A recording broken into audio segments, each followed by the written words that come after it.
FMX-ka. Jedna z vecí bola, že robil problémy sytič, ináč to lanko je nejaké na môj vkus veľmi tvrdé na sytič. No a taká klasika, zlomený proste, odlomený ten závit. Počkaj, to je ten nový, tu je ten starý, odlomený ten závit. Tuto z karburátora, to je taký závit, že 12x1. No, zákazník si doniesol niečo takéto, v sáčku ani som.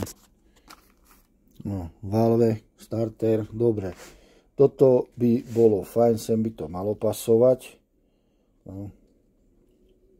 To je vždycky taká radosť, tento jemnučký závit a ešte z plastu, tak to troška sadne na kríž a už je problém. No, kúpil si celú sádu. Teraz neviem, ktorá strunka, táto vyzerá tak nejak novšie, takže asi takto. Kúpil si celú takto pekne sadu, akurát jeden taký malý detailik. Zoberiem toto, zoberiem staré zlomené, bum, zoberiem staré zlomené, to mi sem pekne vleze, odložíme na bok, zoberiem nové Anende. Takže keď si zoberieme šublerku, tak zistíme, že toto má priemer 6 mm, starý kus má priemer 6,2 a nový kus má priemer 5,9. No a teraz čo? Ja to tam natlačím, povedzme, že to tam na silu natlačím, praskne to a zákazník mi povie, čo ste s tým robili, že ste to poškodili. Takže ešte, aby to nebolo len tak sa pozrieme. Tu máme miera starého, bum, a miera nového. A miera Bowdenu. Hop.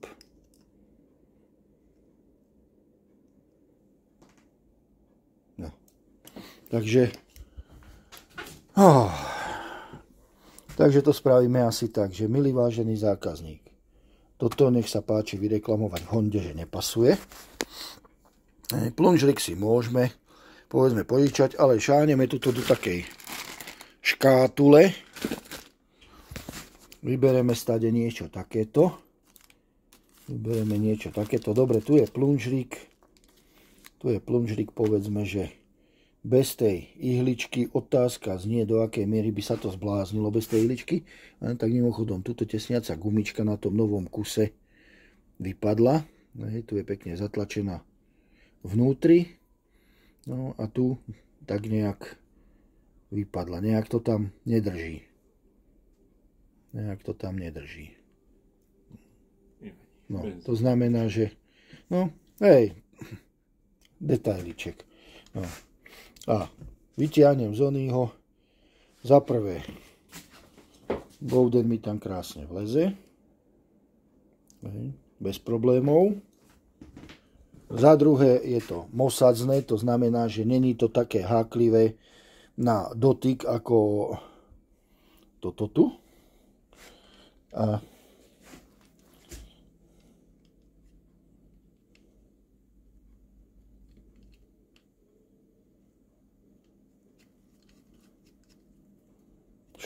no, a je tam. Takže bohužiaľ, dosť často sa stáva, že zákazníci sú snaživí, ale v konečnom dôsledku tou snahou nám zbytočne spravia vrásky, že čo máme spraviť s dielcom, ktorý síce je akože v originál sáčku, pričom tak nejak dizajnovo to ani nesúhlasí so starým kusom, takže otázka znie, z čoho je ten nový kus, na akú koncovku je určenú.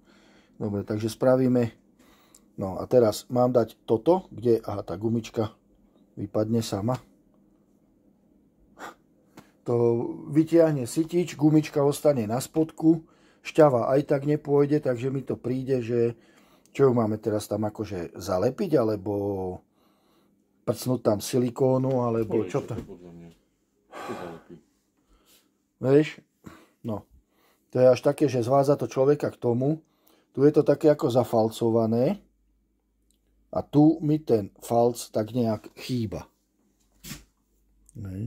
Keď to porovnám takto vedľa seba. Na tom vľavo, na tom starom je to zafalcované, na tom pravom to zafalcované není. Takže tým pádom naozaj tá gumička spadúva. Áno, to sa už vo vyššom veku stáva, že tá gumička spadúva. Takže to... Dobre, ťažko povedať, čo by sa stalo, keby sme tam dali takýto plunžrik, že bez tej ihličky. Bez tej ihličky v strede, ale myslím, že tá funguje zrejme ako tríska zase s tou trúbalkou typu jem. Takže možno, že keby sme to dali bez tej ihličky, takže by to dávalo bohatšiu zmes. Možno až príliš. No dobre, takže ideme. Toto dávame na bok. Toto. Ako presvedčiť tú gumičku, aby tam ostala? Spoliehať sa na to, že sa o to postará benzín? A keď nie? No, to nebude fungovať. A keď nie, tak to nebude fungovať, bude to robiť blbosť. Takže... Tiež nejaké vylogané oproti tomu tá dieročka, vidíš? No. Super. Ach jaj. Rozmýšľam, lebo keď tam dáme nejaký ten silikónik, že len tak z bílku zľahka na spodok pod to, mohol by to prilepiť. Len tak heftnúť. No, skúsime to asi tak. Dobre. Skúsime to asi tak, no. Čo už. No, blboviny. Fakt, že normálne blboviny človek, aby riešil, keď zákazník si donesie niečo, čo vraj by malo byť, že originál a použitie je diskutabilné. No, takže FMX 650 2005, skrutky, výka, ventilov, závity, áno, boli všetky preč. Vrch motora potom sa uvidí, to už sa uvidelo, vyčistiť karbíky, no karbík. Občas buch v motore, sytiš v brašne, no dobre. Sme v kope, sytič bude mať svoje samostatné malé videjko a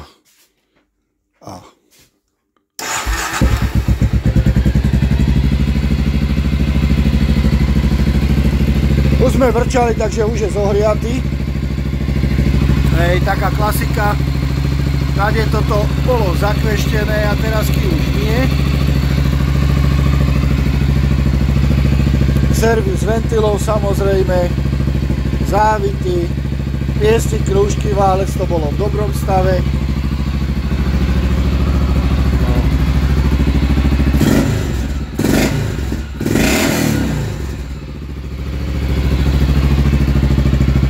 To má prvý, sú tu dva uvršťané výfuky. Viery ako prepotkaný. Bolo tam, že občasný buch v motore, nový šponovák. Koniec koncov. Starý je tu. Sranda, že skúšal som zohnať samotné toto, nazvime tu voľnobežku. A ponuka bola taká, že samotná táto voľnobežka na šponováku bola ponuka drahšia ako za celý dielec. Dobre. Cvička, tesnenička. Tu máme nejaké prebytky zo sytiča. Ložiska na vačke.